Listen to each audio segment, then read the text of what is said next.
दीन और शरीयत में अक्ल का एक ख़ास मकाम है और क़यामत के दिन अक्ल की बुनियाद पर ही इंसानों को जन्नत में वारिद किया जाएगा। लिहाजा मासूमीन फरमाते हैं कि मोमिन बेअक्ला नहीं होता, यानी उसका कोई काम हिकमत से खाली नहीं होता।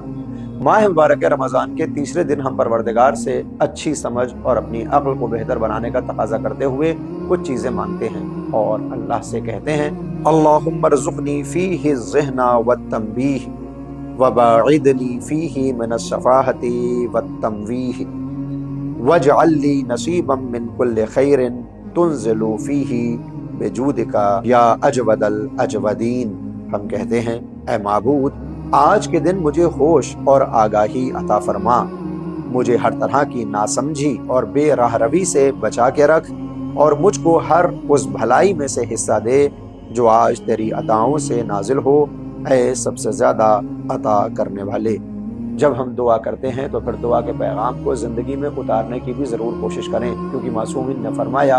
उलमा ये कहते हैं कि दुआएं दो तरीक़े से होती हैं, एक ज़बान क़ाल और एक ज़बान हाल से। कभी सिर्फ लक़लक़े ज़बानी होता है, हम ज़बान से सब कुछ कहते हैं मगर अमली ज़िंदगी में उसको नहीं उतारते, और एक मरतबा हमारी कैफियत उस दुआ को ज़िंदगी में उतारने वाली होती है।